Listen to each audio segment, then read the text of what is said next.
The Secretary General of the United Nations and His Excellency Prime Minister of Italy deserve our special commendation for this very proactive initiative to foster a community response to transform food systems and to mobilize the public and private investments that are required. Let me say right away that the case for transformative food systems is obvious to us in Africa, especially if we consider that nearly 20% of African people experienced hunger in 2019. And transformative food systems are also essential to feed and nourish growing populations in an environmentally sustainable manner.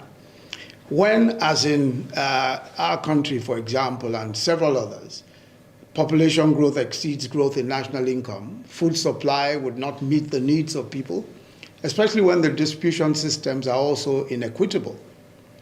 Also, post-harvest losses in Africa, and of course, Nigeria being a good example of that, are more than 20% of production for several food groups. And this is due mainly to poor storage, poor rural infrastructure, non-automation of food processing, amongst other things. And also in this context, it's important to emphasize that we must transform food systems to ensure environmentally sustainable production practices. Some agricultural practices have contributed to soil degradation and erosion, and this has, of course, affected production. The situation in many African countries is given increased urgency with the impact of COVID-19, which has led to growing levels of acute food insecurity.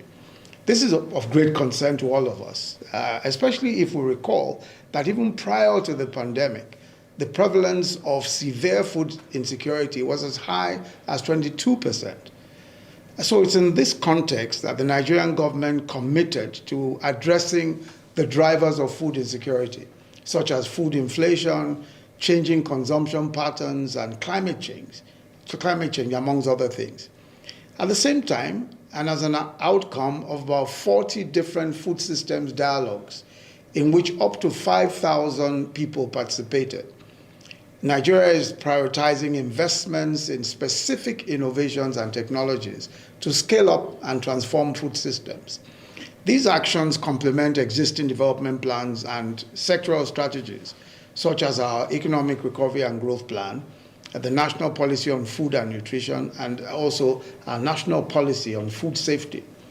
Similarly, a specific aim of our recently launched National Poverty Reduction and Growth Strategy is to address hunger, malnutrition, and poverty as part of our target of lifting 100 million Nigerians out of poverty within a decade. At the heart of Nigeria's post-COVID-19 response is our Economic Sustainability Plan. And this plan has a major component, which is the Agriculture for Food and Jobs program, where we seek to leverage suitable technologies to build a resilient food system for Nigeria. Already over 6 million farmers have been registered and geotagged to their farmlands, and they are being partnered with private investors who will supply their inputs and guarantee offtake of their produce. Any produce that's left over will be bought by government for the Strategic Grains Reserve and also for use in our homegrown school feeding program. Our nutrition policy addresses the issues of sustainable and nutrition-sensitive food systems, and the country has prioritized key nutrition actions that we think will be impactful, cost-effective, scalable, and sustainable. As I close, I should explain that an integral part of our food systems transformation strategy is to create an enabling and supportive environment to implement these policies in a participatory manner involving farmers, investors, and state governments.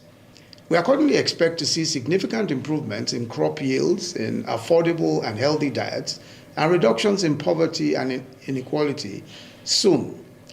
As we work towards the Sustainable Development Goals, we will strive to foster a global food system that works for all. Thank you all very much. Thank you.